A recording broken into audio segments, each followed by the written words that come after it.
யோபுவின் புஸ்தகம் 9ஆம் அதிகாரம் 10ஆம் வசனம். இந்த வருடம் கர்த்தர் நமக்கு கொடுத்திருக்கிற தீர்க்க தரிசன வார்த்தை, ஆராய்ந்து முடியாத பெரிய காரியங்களையும் He performs wonders that cannot be fathomed, எண்ணி முடியாத அதிசயங்களையும் அவர் செய்கிறார். miracles that cannot be counted. ஆராய்ந்து முடியாத பெரிய காரியங்கள், எண்ணி முடியாத அதிசயங்கள். You see, sometimes when I preach, I use expressions. நான் பிரசங்கம் பண்ணும்போது ஒரு காரியத்தை செய்வது உண்டு. நான் பிரசங்கம் பண்ணுகிற அந்த வார்த்தையை ரசித்து ருசித்து பேசுவது உண்டு. ஏனென்றால் நான் உங்கள்கிட்ட கன்வே பண்றத நான் ருசித்து இருந்தாதான் உங்களுக்கு சொல்ல முடியும். நான் ருசித்திருக்கிறேன். ஆராய்ந்து முடியாத பெரிய காரியங்களை நான் பார்த்திருக்கிறேன். எண்ணி முடியாத அதிசயங்களை, அற்புதங்களை என் வாழ்க்கையிலே நான் பார்த்திருக்கிறேன். இந்த வருடம் ஆராயவே முடியாத அளவு, எண்ணியே முடிக்க முடியாத அளவு அவ்வளவு அற்புதங்களும் அடையாளங்களும் உங்கள் வாழ்வில், என் வாழ்வில் நடக்க போகிறது. ஏனென்றால் நம்முடைய தேவன் எப்படிப்பட்டவர்? அவருடைய பெயரே ஆராய்ந்து முடியாத பெரிய காரியங்களை, எண்ணி முடியாத அதிசயங்களை செய்கிறவர். His nomenclature is a God who does wonders unfathomable, miracles uncountable. யோபுவின் புஸ்தகம் 5ஆம் அதிகாரம் 9ஆம் வசனமும் இதே வசனத்தை வலியுறுத்துகிறது. வேதத்தில் 2 முறை ஒரு வசனம் வரும் என்றால் அந்த வசனத்தை கர்த்தர் கோடிட்டு காண்பிக்க விரும்புகிறார். Whenever God wants to underline something, he will emphasize it, and by emphasizing he will repeat it in the Bible. வேதத்தில் இருக்கிற ஒன்றுமே தனியாக இருக்காது, ஜோடு இல்லாமல் இராதாம். 2 முறை கர்த்தர் சொன்னார்னா அந்த காரியத்தை உறுதிப்படுத்த விரும்புகிறார். இந்த வருடம் ஆராய்ந்து முடியாத பெரிய காரியங்களை, எண்ணி முடியாத அதிசயங்களை உங்க பொருளாதாரத்தில் செய்ய போறார். அதாவது நீங்க ஆராய்ச்சி பண்ணி பார்த்தா கூட உங்களுக்கு புரியவே புரியாத அளவு அற்புதம் செய்ய போறாருன்னு நான் சொல்லிக்கிட்டு இருக்கிறேங்க. உங்களை மாதிரி தான் அன்னைக்கு எலிசா சொல்லும் போது, நாளைக்கு இந்த நேரம் வேற மாதிரி கதையே மாறி இருக்கும். கழுத தலையை விற்கிற இடத்துல கோதுமை கொட்டி கிடக்கும், எல்லாம் $1 வாங்கிட்டு போவாங்கன்னு சொன்னாரு. அப்போ ஒருத்தர் கேட்டார், தேவன் வானத்திலே மதகுகளை திறந்தாலும் அப்படிப்பட்ட காரியம் நடக்குமோ? அவர் சொன்னார், கண்களில் பார்ப்பேன், ஆனால் அதில் சாப்பிட மாட்டேன். தேவனுடைய படைப்பு ஒரு அதிசயம். வார்த்தையாலே உலகத்தை உண்டாக்கினார். வெளிச்சம் சொன்னார், நடக்குது. அதிசயம். பறவைகள் வருகிறது, தண்ணீர்ல இருந்து பறவை வருது, மண்ணில இருந்து மனுஷனும் மிருகமும் வருது, தாவரங்கள் வருகிறது, பூக்கள் வருகிறது, பழங்கள் வருகிறது. ஒரு தடவை வந்தா பரவாயில்ல, அவர் ஒரு தடவை தான் உருவாக்குனார், அது திரும்பி உருவாகிட்டே இருக்கு. நீங்க ஒரு தடவை கோழி குழம்பு வச்சா போதுமா? திருப்பி திருப்பி வச்சுக்கிட்டே இருக்கணும்ல. ஆனா ஆண்டவர் மட்டும் ஒரு தடவை படைச்சாரு, அது பாட்டுக்கு திருப்பி வந்துகிட்டே இருக்கு. மனுஷன் எவ்வளோ ஆடு மட்டனை சாப்பிட்டாலும் திருப்பி மட்டன் வந்துகிட்டே இருக்கு, கோழி வந்துகிட்டே இருக்கு. அதாங்க அவர் ஒரு தடவை பண்ணாருன்னா, கர்த்தர் ஒரு தடவை சிருஷ்டித்தார்னா அதை திருப்பவே முடியாது. உங்க லைஃப்ல அப்படிப்பட்ட ஒரு அற்புதம் வரப்போகுது. சமுத்திரத்தை பிளக்கிறாரு, வெட்டாந்தரையில ரோட போடுறாரு. எங்க? வெட்டாந்தரையில ரோடு போடல, சமுத்திரத்தின் ஆழத்துல அத்தனை லட்சம் ஜனங்கள் கடந்து போக புதுசா ஓவர் நைட் ரோடு போடுறாரு. உங்களுக்காக இந்த வருடம் பெரிய பெரிய பிரச்சனைகள் திறந்து வழிவிட போகிறது.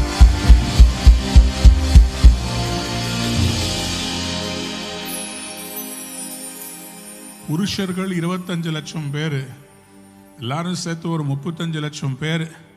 35 லட்சம் பேருக்கு தண்ணீர் பிரச்சனை. ஆண்டவர் மோசேயை சொல்றார், இந்தப்பா அந்த கற்பாறை இருக்குல்ல, அந்த கண்மலை கிட்ட பேசு, அதுல இருந்து தண்ணி வரும். நம்பிக்கை இல்ல, கண்மலையை ஒரு தடவை அடி, தண்ணி வரும்.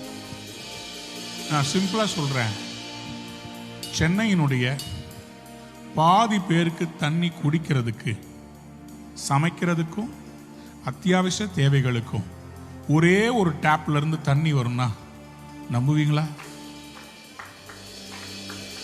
அது மாதிரி கர்த்தர் உங்க தேவைகளை சந்திக்க கண்மலையாம் கிறிஸ்து ஒரே ஒருத்தர் போதும். ஒரே ஒருவர். அவர் ஒருவராய் பெரிய அதிசயங்களை செய்கிறவர். அவர் ஒருவராய் பெரிய அதிசயங்களை செய்கிறவர். What a God we serve. What a mighty God we serve. அன்பான தேவனுடைய பிள்ளைகளே, என்னுடைய இதயத்தில் இந்த மாதம், இந்த வருடம் கர்த்தர் கொடுத்திருக்கிற அந்த தீர்க்க தரிசன அந்த காரியங்கள் பொங்கிக் கொண்டே இருக்கிறதை நான் உணர்கிறேன். ஒருவராய் அவர் பெரிய அதிசயங்களை செய்வாராம். சங்கீதம் 136:4 அப்படி சொல்லுகிறது. அன்பு தேவனுடைய பிள்ளைகளே, தேவன் எதற்காக அற்புதங்களை செய்ய வேண்டும்? எதற்காக சிவந்த சமுத்திரத்தை இரண்டாக பிளக்க வேண்டும்? எலியாவும் எலிசாவும் வைராக்கியமாய் சால்வை எடுத்து அடிக்கும் போது யோர்தான் பின்னிட்டு திரும்பினது. அற்புதம், அதிசயம், அதிசயம், அதிசயம். அன்பானவருடைய பிள்ளைகளே, அதிசயம் என்றால் என்ன? அற்புதம் என்றால் என்ன? ஒரு மனிதனுக்கு இருக்கிற காரியம் அது ஏதோ ஒரு குறைவில் இருக்கிறது, சரீரத்தில் பலவீனம் இருக்கிறது. ஆண்டவர் அவனை சுகமாக்கினால் அதற்கு பெயர் அற்புதம். அதிசயம் என்றால் இதுவரை பார்க்காத ஒன்றை தேவன் பார்க்க வைக்க போகிறார் என்பது. யாராவது ஒரு பெரிய அல்லேலூயா சொல்றீங்களா? ஏசாயா 60:5 இப்படியாக சொல்லுகிறது. அப்பொழுது நீ அதை கண்டு ஓடி வருவாய், உன் இருதயம் அதிசயப்பட்டு பூரிக்கும். கடற்கரையின் திரளான கூட்டம் உன் வசமாக திரும்பும், ஜாதிகளின் பலத்த சேனை உன்னிடத்திற்கு வரும். உன் இதயம் அதிசயப்பட்டு பூரிக்கும். ஏனென்றால் கடற்கரை திரளான கூட்டம் உன் வசமாக திரும்பும். அன்பு தேவ பிள்ளையே, ஒரு அதிசயத்தை பார்த்தால் எல்லாரும் ஓடி வருவார்கள். இந்தியாவில் தேவனாகிய கர்த்தர் இருக்கிறார் என்பதை எல்லாருடைய கண்களும் காணத்தக்கதாக தேவன் ஒரு அதிசயத்தை இந்த ஜனவரி மாதம், விசுவாசிக்கிறவங்க மட்டும் ஒரு ஆமென் சொல்றீங்களா? எரிகோ மதில் விழுமா? பெருசா இருக்கு. ஞானார்த்தமாய் புரிந்தவங்க மட்டும் புரிந்து கொள்வார்கள். எரிகோ பெருசா வளர்ந்து நிக்குதே, எப்படி இது விழும்? கர்த்தர் சொல்றாரு, என் ஜனம் பாடி துதி செய்ய தொடங்கும் போது 7ஆம் நாளிலே அது விழப்போகிறது. 7ஆம் நாளிலே ஒரு அதிசயம் நடக்கும். சொல்லுங்க ஆமென். மீன் வயிற்றுல ஒரு தீர்க்கதரிசி. யோனாவின் புஸ்தகம் 1ஆம் அதிகாரத்தில் 7ஆம் வசனத்தை வாசித்து பார்த்தீங்க, 17ஆம் வசனத்தை வாசித்தீங்கன்னா, ஒரு மீன் வயிற்றுல ஒரு மனிதனை விழுங்கினது, ஜீரணிக்க முடியவில்லை. அதிசயம். இயற்கையின் நியதிகளை பிடித்து இயற்கைக்கு அப்பாற்பட்ட காரியத்தை செய்வதற்கு பெயர்தான் அதிசயம், வண்டர். ஆகவேதான் நாம் ஏசாயா 9ஆம் அதிகாரம் 6ஆம் வசனத்திலே அவருடைய பெயரை குறித்து வாசிக்கிறோம். We learn about his name. His name is wonderful. அவர் நாமம் அதிசயமானவர். அதிசயமானவர். God is wonderful. This year Jesus is wonderful. யாத்ராகமத்தின் புஸ்தகம் 14ஆம் அதிகாரம் 29 31 வசனத்தை வாசிப்போம். இஸ்ரவேல் புத்திரரோ சமுத்திரத்தின் நடுவாக வெட்டாந்தரையின் வழியாய் நடந்து போனார்கள். அவர்கள் வலதுபுறத்திலும் அவர்கள் இடதுபுறத்திலும் ஜலம் அவர்களுக்கு மதிலாக நின்றது. இவ்விதமாய் கர்த்தர் அந்நாளிலே இஸ்ரவேலரை எகிப்தியரின் கைக்கு தப்புவித்து ரட்சித்தார். கடற்கரையிலே எகிப்தியர் செத்து கிடக்கிறதை இஸ்ரவேலர் கண்டார்கள். கர்த்தர் எகிப்தியரில் செய்த அந்த மகத்தான கிரியையை இஸ்ரவேலர் கண்டார்கள். அப்பொழுது ஜனங்கள் கர்த்தருக்கு பயந்து கர்த்தரிடத்திலும் அவருடைய ஊழியக்காரனாகிய மோசேயினிடத்திலும் விசுவாசம் வைத்தார்கள். யாராவது ஒரு அல்லேலூயா சொல்றீங்களா? கர்த்தரிடத்திலே அவங்க விசுவாசம் வைத்தார்கள். அவர்கள் கர்த்தருக்கு அவர்கள் பயந்தார்கள். ஊழியக்காரர்கள் மேல் விசுவாசம். இன்னைக்கு இந்த ரெண்டும் தேசத்துல குறைஞ்சிருக்கு. கர்த்தர் மேல ஒரு பயமும் இல்லை, ஊழியக்காரங்க வார்த்தையின் மேல விசுவாசமும் இல்லை. நான் ஊழியக்காரர்களை கடவுளாக மாற்ற விரும்பவில்லை. ஆனால் அவர்கள் தேவனுடைய வார்த்தையை சுமந்து வருகிறவர்கள். அவர்கள் வாயிலிருந்து புறப்படுகிறது கர்த்தருடைய வார்த்தையே. ஆனால் அது நடந்தே தீரும், அது மாறாது, அது நிச்சயமாய் நடக்கும். யாராவது ஒரு ஆமென் சொல்றீங்க? தீர்க்கதரிசியாகிய எலியா இஸ்ரவேல் ஜனங்களுக்கு சவால் விட்டு சொல்கிறார், நான் கர்த்தருடைய ஊழியக்காரனே, ஆனால் பனி பெய்யாது, மழை வராது. கர்மேல் பர்வதத்தில் நின்று சொல்லுகிறார், உங்களுக்கு ஒரு பலிபீடம் கட்டுங்க, நான் ஒரு பலிபீடம் கட்டுறேன். நான் கட்டுற பலிபீடத்தில் மேல இருக்கிற பலிகள் மேல் நான் தண்ணியை வார்க்கிறேன். நான் சொல்றேன், ஜீவனுள்ள தேவனாகிய கர்த்தர் ஒருவரே, அவருடைய பெயர் யெகோவா. அவர் அக்கினியால் மறு உத்தரவு அருளுகிறவர். அவர் அக்கினியா இறங்கி வருவார். சேலஞ்ச், நானும் இந்த வருஷம் சேலஞ்ச் பண்றேன். இந்தியாவில் உண்மையான அக்கினி, இந்தியாவில் செயற்கையான அக்கினி அல்ல, மலையில ஒரு உண்மையான அக்கினி இறங்கி வரும். இந்தியாவில் மலையின் மேல அக்கினியை ஜனங்கள் காண்பார்கள். ஒரு சீனாய் மலை, ஒரு சீயோன் மலை, ஒரு கர்மேல் பர்வதம்.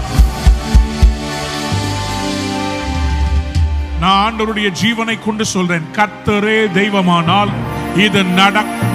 இந்த வருஷம் எல்லாம் சரியா போகும்னு சொல்ல முடியாது. குழப்பங்கள், பயங்கரமான அழிவுகள். ஆனால் இவை எல்லாவற்றின் மத்தியிலும் கர்த்தர் அற்புதங்கள், அடையாளங்களை, அதிசயங்களை காட்டப் போகிறார். When the people saw the fire descending, fire has the property of ascending. அக்கினிக்கு ஒரு குணாதிசயம் உண்டு, பத்த வச்சா கீழிருந்து மேல் நோக்கி எரியும். ஆனால் எலியா வரவழைத்த அக்கினி எப்படிப்பட்டது தெரியுமா? மேலே இருந்து கீழே வந்தது. It defied the principles of nature and it came down from heaven. அதுதாங்க அதிசயம். சாதாரணமா மற்றவங்களுக்கு வர்ற மாதிரி உங்களுக்கு அற்புதம் நடக்க போறதா இல்ல. இதுவரை யாருக்குமே நடக்காத, யாருக்குமே கிடைக்காத ஒரு பெரிய அதிசயம். ஜனங்கள் கர்த்தருக்கு பயந்தார்களாம். இந்த தேசத்தில் இயேசு என்கிற நாமத்திற்கு ஒரு மரியாதையும் கனமும் இருக்கிறது. மனிதர்களால் அல்ல, அவருடைய அதிசயங்களால் அவர் ப்ரூவ் பண்ணி காண்பிக்க போகிறார். Our God wants to show that he is the God of wonders. வெறி பிடிச்சிருக்கிறாங்க, பயங்கர வெறித்தனமா இருக்கிறேன். இந்தியாவில் என்ன என் ஆண்டவருடைய நாமத்தை பத்தி என்ன நினைச்சிட்டு இருக்கிறீங்க? என் ஆண்டவர் 10-11 நோ. நான் இந்த வருஷம் வைராக்கியமா நினைக்கிறேன். எனக்கு இங்க பாருங்களேன், ஒண்ணு தெரிஞ்சுக்கோங்க, சாதகமான சூழ்நிலையில தான் கர்த்தர் அற்புதம் செய்வார்னா அப்படி நடக்காது. யோசேப்பு இருக்கும்போது சாதகமான சூழ்நிலை நினைச்சா பார்வோன் இருந்தார். தானியேல் இருக்கும்போது பாபிலோனிய ராஜாக்கள் நேபுகாத்நேச்சார் இருந்தார். கிதியோன் இருக்கும்போது மீதியானியர்கள் இருந்தார்கள். யோசுவா இருக்கும்போது கானானியர்கள் 7 ஜாதிகள். இப்படி எல்லாருமே முரண்பாடான எதிர்மறையான சூழ்நிலைகள் தான் கர்த்தர் அவர்கள் கைகளின் மூலமாய் அதிசயங்களை செய்தார். அப்படியானால் இந்த வருஷம் பெர்ஃபெக்ட். இந்த வருஷம் பெர்ஃபெக்ட். Conditions R perfect. இந்த வருஷம் கண்டிஷன்ஸ் ஆர் பெர்ஃபெக்ட். எவ்வளவுக்கு எவ்வளவு எதிர்ப்பு எழும்புதோ அவ்வளவுக்கு எவ்வளவு கர்த்தர் பெரியவர் என்பதை காண்பேன். பார்வோனை ஆண்டவர் வளர விட்டதுக்கு காரணம் பார்வோனுக்கு பயந்து அல்ல. வில்ல வெயிட்டா இருந்தாதான் ஹீரோக்கு மவுஸ். நான் இல்லங்க, நான் ஜீரோங்க. ஆனா ஹீரோ இயேசுக்கு மவுஸ் எப்பன்னா வில்லன். டேய் வாடா சொல்லுங்க அல்லேலூயா. சாத்தான் நினைச்சிட்டு இருக்கிறான் வில்லாதி வில்லனை நம்ம அனுப்புவோன்னு. கோடிட்ட இடங்களை நிரப்புக.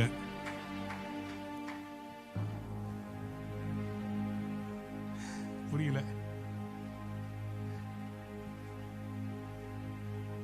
படத்துல வர வில்லன் ஒருத்தர் இருக்கிறான். வில் விடுகிற வில்லர்கள் இருக்கிறார்கள். யார் வந்தாலும் சரி கர்த்தர் பெரியவர் என்பதை இந்த ஆண்டு அதிசயங்கள் அற்புதங்களின் மூலமா அவர் நிரூபிப்பாராக.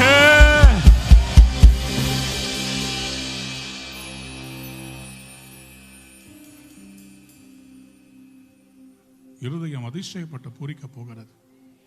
You will see signs and wonders this year. ஆராயவே முடியாது. எப்படி நடந்துச்சு? எப்படி நடந்துச்சு? மண்வெட்டி எடுத்து குழியை தோண்டி வைக்கிறாங்க. தண்ணிக்கு மழையும் இல்லை, காத்தும் இல்லை. கர்த்தர் சொல்றார் வரும். பைத்தியக்காரத்தனமா இருக்குது. பா பேழைய கட்டுப்பா, மழை வரும். கடலுக்கு பக்கத்துல பேழைய கட்டினா பரவாயில்ல, இவர் மலையில கட்டிக்கிட்டு இருக்கிறார். மலையே இல்ல, மழையே இல்ல, மலை மேல பேழைய கட்டுறார். உங்ககிட்ட அவர் அதிசயத்தை செய்வார்னு சொல்றதுக்கு செய்வாருங்க. ஒரு நாள் மழை வந்துச்சு. ஒரு நாள் மழை வந்துச்சு. எல்லாரும் கீழே, நோவா பேழை மட்டும் மேல. கர்த்தருடைய ஜனமே, நீ மேல மிதப்ப, நீ கீழே போக மாட்ட. ஏனென்றால் உன்னை அழைத்தவர் பெரியவர். எழுதி கொள்ளுங்க சீக்கிரமா. ஆண்டவர் தனக்கு பயப்படுற பயத்தையும் ஊழியக்காரர்கள் மேல் விசுவாசம் வைக்கவும் கர்த்தர் இந்த ஆண்டு அதிசயங்களை செய்ய போகிறார். இரண்டாவது, தேவ நாமம் மகிமைப்படுவதற்காக அவர் அதிசயங்களை செய்வார். மத்தேயு எழுதின சுவிசேஷம் 9ஆம் அதிகாரம் 6 8 வசனத்தை வாசித்தீங்களே. பூமியிலே பாவங்களை மன்னிக்க மனுஷகுமாரனுக்கு அதிகாரம் உண்டென்பதை நீங்கள் அறிய வேண்டும் என்று சொல்லி திமிர்வாதக்காரனை நோக்கி, நீ எழுந்து உன் படுக்கையை எடுத்துக்கொண்டு உன் வீட்டுக்கு போ என்றார். உடனே அவன் எழுந்து தன் வீட்டுக்கு போனான். பேரலைஸ் ஆகி கை கால் விழுந்த மனுஷனை ஆண்டவர் சொல்றாரு, நீ ஸ்ட்ரெச்சர் கொண்டு வாங்க, உனக்கு கூட்டிட்டு போங்கன்னு சொல்லல. நீ எழுந்து, யாராவது சொல்லுங்க பக்கத்துல பார்த்து, நீங்க எழுந்து. உங்க சூழ்நிலை உங்களை படுக்க வச்சிருச்சு. ஆனா கர்த்தர் சொல்றார், நீ எழுந்து உன் பிரச்சனைய சுருட்டிக்கிட்டு போ. உங்க பிரச்சனைய கர்த்தர் சுருட்டி உங்க கையில பார்சல் தரப்போறார். பார்சல் வாங்கலையோ, பார்சல் போகும்போது பார்சல் பண்ணி கொண்டு போறீங்க.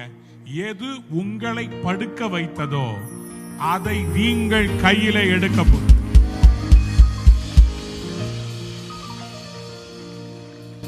அப்போ என்ன நடந்துச்சா? அதை கண்டு ஆச்சரியப்பட்டு மனுஷருக்கு இப்படிப்பட்ட அதிகாரத்தை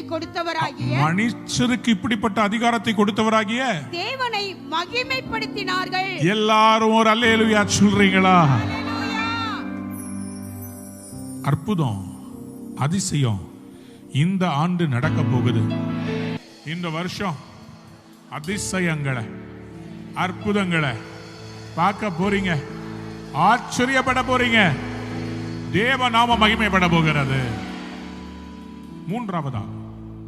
மூன்றாவதாக எதற்காக அதிசயங்கள், எதற்காக அற்புதங்கள்? முக்கியமான காரியம் புரிந்து கொள்ளுங்க. ஆண்டவர் தம்மை நேசிக்கிறவர்களை, தான் நேசிக்கிறவர்களை அவர் கனம் பண்ணுகிற ஆண்டு. அவர் God is not a selfish God. நம்மளை யூஸ் பண்ணிக்கிட்டு அவர் சித்தத்தை நிறைவேற்றிக்கிட்டு அவர் மட்டும் சந்தோஷமா இருக்கிற கடவுள் இல்லை. பல நேரத்தில் நமக்கு மனசுக்குள்ள அப்படி வருது இல்ல, என்னமோ போ, அவர் என்னை யூஸ் பண்றாரு, நான் அவருக்காக வாழ்ந்துட்டு போறேன். ஆண்டவர் உங்களைய அவர் நேசிக்கிறதுனால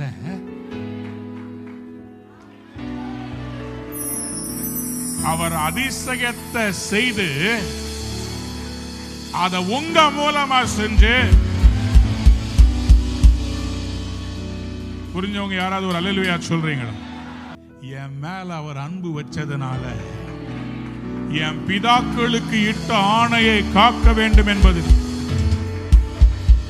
2 காரியத்துக்காக அற்புதம் செய்ய போறார். 1, எங்க அப்பா அம்மாவுக்கு கர்த்தர் சொன்ன வாக்கு தத்துவம், நான் உன் சந்ததியை விட மாட்டேன்னு. ஒவ்வொரு முறையும் எங்க அப்பா சொல்லுவார் தெரியுமா, இந்த இடத்துல நின்னுக்கிட்டு, அவர் என் சந்ததியை ஆசீர்வதிக்கவே. பெற்றோருக்கு ஆணையிட்டு சொன்னது. 2வது, என் மேல அவர் வச்ச அன்பு. அவர் உங்களை லவ் பண்றாருங்க. பக்கத்துல பார்த்து சொல்லுங்க, அவர் லவ் பண்றாரு. மேல இருந்து உங்களை சைட் அடிச்சுக்கிட்டே இருக்கிறாரு. என் பிள்ளைய பத்தி, தேவ தூதர்களே, என் பிள்ளைய பாத்தியாடா இன்னைக்கு? போன வாரம் படுக்க வச்ச, இந்த வாரம் பாரு சிங்கம் மாதிரி கர்ஜிக்கிறான் பாரு. எவன் வந்தாலும் எவன் வராட்டாயும் என் பையன் எனக்காக நிப்பாண்டா. ஆண்டவர் மார்தட்டி சொல்லுவாரு, காசு இல்லனாலும் பணம் இல்லனாலும் சிங்கம் மாதிரி நிக்கிறான் பாரு என் பையன். அவனுக்காக, இஸ்ரவேலுக்காக நாம் கடும் வைராக்கியம். பக்கத்துல பார்த்து சொல்லுங்க, ஹே, யாருன்னு தெரியும்ல, அவர் புள்ள. இங்க பாருங்க, அவருக்குள்ள இருக்கிற DNA தாங்க எனக்குள்ள இருக்கு. என்ன சொன்ன? அவருக்குள்ள இருக்கிற DNA தாங்க என்கிட்ட இருக்குது. அவரும் சலசலப்புக்கு அஞ்ச மாட்டாரு, நாங்களும் அஞ்ச மாட்டோம். அப்படி காமிங்க, அப்படி காமிங்க, அப்படி காமிங்க, அப்படி காமிங்க. சலசலப்புக்கு சொல்லுங்க அல்லேலூயா. சலம்ப கூடாது, சும்மா ததும்புறது. பிசாசு நினைச்சுக்கிட்டு இருக்கிறான் நம்ம எப்போதுமே ஓட்டாண்டியா இருக்கும். ஆண்டவர் பொத்துக்கிட்டு தர போறாரு பாரு, வானத்தை கிழிச்சுக்கிட்டு தர போறார், அள்ளி கொடுப்பாருங்க. நீங்க அநேக ஜாதிகளுக்கு கடன் கொடுப்பீங்க. எல்லாரும் ஆண்டவருக்கு ஒரு முத்தம் கொடுங்க, இங்கிலீஷ் கொடுங்க அவருக்கு. சொல்லுங்க, ஐ லவ் யூ லார்ட். நாங்க இப்படியா சொல்றது? I love you. அன்பா சொல்லுங்க அவரை பார்த்து, ஐ லவ் யூ. ஆண்டவரை லவ் பண்ண தெரிஞ்சுக்கோங்க. லவ் பண்ணீங்கன்னா, என்ன ஆண்டவரே நீங்க என்ன செஞ்சீங்க?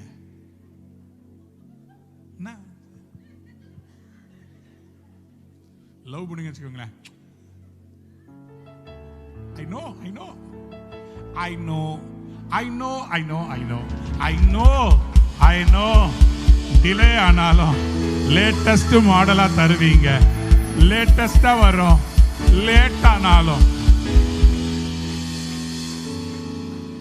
என் செல்லம் நீங்கதான் ஏசையா. இதெல்லாம் ஆண்டவரை லவ் பண்ணவங்களால தான் பாட முடியும். தூரம் இருந்து ஆண்டவரை அப்படின்றவங்களா அவரை பத்தி புரிஞ்சவங்களுக்கு தான் தெரியும். நான் உயிரோடு இருக்கிறேன்னா அதுக்கு அவர் என் மேல வச்ச லவ். எவ்வளவு அக்கினி ஆஸ்திரங்களை அனுப்பினாலும் என்ன ஒன்னும் செய்ய முடியல. காரணம், நான்காவதாக அநேக ஜனங்கள் கர்த்தரை விசுவாசிக்கத்தக்கதாக. யோவான் எழுதின சுவிசேஷம் 4ஆம் அதிகாரம் 48ஆம் வசனம். John 4:48. அப்பொழுது இயேசு அவனை நோக்கி, நீங்கள் அடையாளங்களையும் அற்புதங்களையும் காணாவிட்டால் விசுவாசிக்க மாட்டீர்கள் என்றார். யாராவது ஒரு அல்லேலூயா சொல்றீங்களா? Unless you people see signs and wonders, you will never believe. ஆகவே தான் ஆண்டவர் சும்மா அவங்களுக்கு மலையில பிரசங்கம் மட்டும் பண்ணல, படுக்கை எடுத்துக்கொண்டு போனாரு, எச்சையை உமிழ்ந்தாரு, தூக்கி கண்ணில் பூசினாரு. There is a DNA of God that is belonging to miracles, signs and wonders. அன்பு தேவ பிள்ளைகளே, நீங்க பார்த்தாலே விசுவாசிக்க மாட்டீங்க. சும்மா வார நானும் பிரசங்கம் பண்ணி போர் அடிக்குதா? கவலைப்படாதீங்க. இந்த ஆண்டு உங்கள் கண்கள் அற்புதங்களை பார்க்க போகும். பிரசங்கம் பண்ணும் போதே கட்டி மறையும், கேன்சர் போயிடும், செத்தவங்களை உயிரோடு எழுப்ப போறோம். இந்த வருடம் நம்முடைய சபையில அற்புதங்கள், அடையாளங்களை விசுவாசிக்கத்தக்கதாக. அநேகம் பேர் அவர் மேல விசுவாசம் வைத்தாங்களா? அநேகம் பேர் அவர் மேல் விசுவாசம் வைத்தார்கள். எப்படி விசுவாசம் வைத்தார்கள்? ஏனென்றால் அநேக அற்புத அடையாளங்களை பார்த்தார்கள். அதனால்தான் விசுவாசம் வச்சாங்க. ஆதி அப்போஸ்தலர் நாட்கள்ல பயங்கர அற்புதங்களை பார்த்தாங்க. இயேசு கிறிஸ்துவின் நாட்கள்ல யோவான் 2ஆம் அதிகாரம் 23ஆம் வசனம் சொல்கிறது, பஸ்கா பண்டிகையில் அவர் எருசலேமில் இருக்கையில் அவர் செய்த அற்புதங்களை அநேகர் கண்டு அவருடைய நாமத்தில் விசுவாசம் வைத்தார்கள். அவர் செய்த அற்புதங்களை கண்டு விசுவாசம் வைத்தார்கள். Why do we read signs and wonders and miracles in the church? Because then people will believe. இவரை போல ஒரு தெய்வம் இல்லைன்றத ஜனங்க சொல்லட்டும். அதற்காக இந்த வருஷம் நடக்கட்டும். அது ஒரே ஆராதனையா இருந்தா எப்படி இருக்கும்? அப்படியே அந்த ஆராதனையில அப்படியே ஹீலிங் போயிட்டே இருக்கணும். பாட்டு பாடிக்கிட்டே இருப்பாங்க. கூப்பிடுவார் ஆண்டவர், கூப்பிட சொல்ல. இந்த வயிற்று வலியில சுருண்டு படுத்திருக்கிற அந்த நபரை கூட்டுவாங்க. அவங்க வயிற்று இருக்கிற கேன்சர் இப்ப வெளியேற போகிறது. காலில் கட்டு போட்டு டாக்டர் இந்த காலை எடுக்கணும்னு சொன்னாரே, அவங்களை கூட்டுவாங்க. இந்த கால் இப்போ சுகமாக போகிறது. யோவான் 4ஆம் அதிகாரம் 53ஆம் வசனம் சொல்லுகிறது, உன் குமாரன் பிழைத்திருக்கிறான் என்று இயேசு தன்னுடைய சொன்ன மணி நேரம் அதுவே என்று தகப்பன் அறிந்து அவனும் அவன் வீட்டார் அனைவரும் விசுவாசித்தார்கள். நான் விசுவாசிக்கிறேன், செத்தவங்களை கர்த்தர் உயிரோடு எழுப்ப போகிறார். அநேகம் கிறிஸ்துவை அறியாதவர்கள் இந்தியா விசுவாசம் வைக்க வேண்டுமானால் இந்தியாவிலே அற்புதங்கள், அதிசயங்கள் நடக்க வேண்டும். சொல்லுங்க ஆமென். 5ஆவதாக விடுதலையை கொண்டு வர வேண்டுமானால் அதிசயங்கள் தேவை. மீகா 7ஆம் அதிகாரம் 15ஆம் வசனம், நீ எகிப்து தேசத்தில் புறப்பட்ட நாளில் நடந்தது போலவே உன்னை அதிசயங்களை காண பண்ணுவேன். As I led you from Egypt, I will make you see. 6ஆவதாக நம்முடைய வசனத்தை உறுதிப்படுத்தும்படி, வசனத்தை உறுதிப்படுத்த அற்புதங்களை செய்வார். அப்போஸ்தலர் 14:3 வாசிக்க போகிறோம். Acts 14:3. அவர்கள் அங்கே அநேக நாள் சஞ்சரித்து கர்த்தரை முன்னிட்டு தைரியம் உள்ளவர்களாய் போதகம் பண்ணினார்கள். அவர் தமது கிருபையுள்ள வசனத்திற்கு சாட்சியாக, அவர் தமது கிருபையுள்ள வசனத்துக்கு சாட்சியாக அடையாளங்களும் அற்புதங்களும் அவர்கள் கைகளால் செய்யப்படும்படி அனுக்கிரகம் பண்ணினார். எத்தனை பேருக்கு அந்த அனுக்கிரகம் வேணும்? அவங்க மட்டும் ஒரு அல்லேலூயா சொல்றீங்களா? பக்கத்துல கையை காமிங்க, சொல்லுங்க, இந்த கையால அற்புதங்களும் அடையாளங்களும் வசனத்துக்கு சாட்சியாக செய்யும்படி கர்த்தர் எனக்கு உங்களுக்கு கிருபை பாராட்டுவாராக. எத்தனை பேர் ஆமென் சொல்ல விரும்புறீங்க? சத்தமா ஒரு ஆமென். ஹல்லேலூயா. வசனத்தை உறுதிப்படுத்தும்படி, வசனம் என்ன சொல்லுகிறது? என் நாமத்தினாலே எதை கேட்டாலும் செய்வேன். வசனம் என்ன சொல்லுது? மார்க் 16:17 வியாதியஸ்தர்கள் மேல் கைகளை வைப்பீர்கள், அவர்கள் சுஸ்தமடைவார்கள். வசனம் என்ன சொல்லுது? மத்தேயு 10:1 10:8 குஷ்ரோகிகளை சுஸ்தமாக்குங்கள், மரித்தோரை என்னங்க அப்படியே போட்டிருக்குது. அப்ப எனக்கு சொன்னதெல்லாம் அப்படியே நடக்க போதா? உங்களுக்கு சொன்னதெல்லாம் உங்க கை மூலமா நடக்க போதா? பவுல் சொல்றார், இயேசு உங்களை சுகமாக்குவார். ஆமா, சும்மா சொல்றார். இந்த எடுத்துக்கோ என் பெல்ட். என்னது? பவுலுடைய பெல்ட்டும் கர்ச்சீஃபும் யார் மேல பட்டுச்சோ அவங்க எல்லாம் சுகம் பெற்றார்களா? நாங்க என்ன சும்மா கதை விடுற ஒரு இயேசுவை பத்தி பேசுறோமா? சரித்திரம் இருக்குதுங்க. அவர் உயிரோடு வாழ்ந்தார், அற்புதங்களை செய்தார், அதிசயங்களை செய்தார், இன்றைக்கும் செய்வார். விசுவாசிக்கிறவங்க ஆமென் சொல்லுங்க. கடைசியா ஏழாவதாக அநேகர் ரட்சிக்கப்பட போறாங்க. அப்போஸ்தலர்களுடைய ஊழியம் எப்படின்னா, அப்போஸ்தலர்கள்னாவே இயேசு கிறிஸ்துவின் மேல இருந்த அதே அபிஷேகம் அவங்க மேல அர்த்தம். ஆகவே அப்போஸ்தலர்களுடைய மார்க்கே என்னன்னா அதிசயம், அற்புதம். The mark of a true apostle. 2 கொரிந்தியர் 12 அதிகாரம் 12 வசனத்தை வாசிங்க. அப்போஸ்தலனுக்குரிய அடையாளங்கள் எல்லா விதமான பொறுமையோடும் அதிசயங்களோடும் அற்புதங்களோடும் வல்லமைகளோடும் உங்களுக்குள்ளே நடப்பிக்கப்பட்டதே. யாராவது ஒரு அல்லேலூயா சொல்றீங்களா? அப்போஸ்தலனுக்குடைய அடையாளங்கள் என்னங்க? அதிசயங்கள், அற்புதங்கள், வல்லமை. பவுல் சொல்றாரு, அப்போஸ்தலனுடைய அடையாளங்கள் நடந்துச்சுல்ல. எத்தனை பேரு அற்புதங்களை கடந்த வாரம், கடந்த வருஷம், கடந்த வருஷங்கள்ல ரூபா ஊழியம் மூலமா பாத்துக்கீங்க. அவங்க மட்டும் ஒரு அல்லேலூயா சொல்லுங்க. நடக்குமா? இந்த வருஷம் நடக்க போதா? அப்போஸ்தலனுடைய அடையாளங்கள். அதனாலதான் நீங்க வாஸ்து பாத்தீங்கன்னா நிறைய அற்புதங்கள் அப்போஸ்தலர் 5:12 சொல்லுகிறது. Apostles perform many signs and wonders among the people. All the believers came together. அப்போஸ்தலர் 6:8 ஸ்தேவான் என்கிற அந்த தேவ மனுஷனை கொண்டு man full of God's grace and power perform great wonders and signs among the people. ஜனங்களுக்குள்ளே பெரிய அற்புதங்களையும் அடையாளங்களையும் செய்தான். நான் விசுவாசிக்கிறேன் இந்த வருடம் கர்த்தர் மாபெரும் அற்புதங்கள், அடையாளங்களை செய்ய போகிறார். உண்மையான அப்போஸ்தல ஊழியத்தை பிரிச்சு காண்பிக்க போறார். இந்த வருஷம் ஃபேக்குக்கும் போலியான ஊழியங்களுக்கும் உண்மையான ஊழியங்களுக்கும், போலியான அற்புதங்களுக்கும் உண்மையான அற்புதங்களுக்கும் கர்த்தர் வித்தியாசத்தை காண்பிக்க போகிறார். இதை கண்டு அநேகர் ரட்சிக்கப்படுவார்கள். அப்போஸ்தலர் 2:47 சொல்கிறது, அனுதினமும் சபையிலே கர்த்தர் ஆத்துமாக்களை ஏன் சேர்த்தாங்கன்னா எல்லாரும் பார்க்குறாங்க இது மாதிரி அற்புதம் பயங்கரமா நடக்குது, இந்த இடத்துல நம்ம ஒன்னா இருந்துருவோம்னு சொல்லிட்டு சொத்து பத்தெல்லாம் வித்துட்டு ஒன்னா வந்து சேர்ந்துட்டாங்களாம். அப்படின்னா எவ்வளவு பெரிய அற்புதங்கள் நடந்திருக்கும். ஃபினாமினல் மிரக்கிள்ஸ் அதே மாதிரி நம்ம சபையில் நடக்க போகுது. நிறைய பேர் வந்து நிக்க போறீங்க ஊழியத்துல. அநேகம் பேர் உங்க பாருங்களேன், எனக்கு இந்த ஊழியத்துல நிறைய பேரை ரைஸ் பண்ணுன்றதுதான் வாஞ்சேன். ஏன் மூலமா நடக்கணும்னு அவசியம் இல்லை, எனக்கு ஒவ்வொரு விசுவாசியும் எம்பவர் பண்ணும். ஏசாமி என்ன சொன்னாரு? என்னை விசுவாசிக்கிறவன் நான் செய்த கிரியைகளை தானும் செய்வான், இவைகளை பார்க்கிறோம். அதே மாதிரி சொல்றேன், என் பிள்ளைகளாகிய நீங்கள் கையை நீட்டுனா பிசாசு ஓட போகிறது, நீங்க கையை நீட்டுனீங்கன்னா வியாதி மறைய போகிறது. அன்பான நேயர்களே, இந்நிகழ்ச்சியில் கொடுக்கப்பட்ட வாக்குத்தத்தங்களும் தீர்க்க தரிசன வார்த்தைகளும் உங்களுக்கு ஆசீர்வாதமாய் இருந்திருக்கும் என்று நாங்கள் நம்புகிறோம்.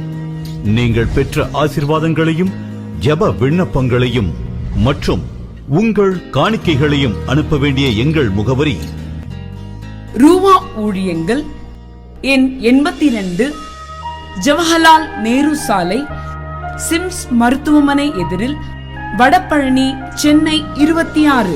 உங்கள் காணிக்கைகளை ஆன்லைன் மூலமாக எளிதாக செலுத்தலாம்.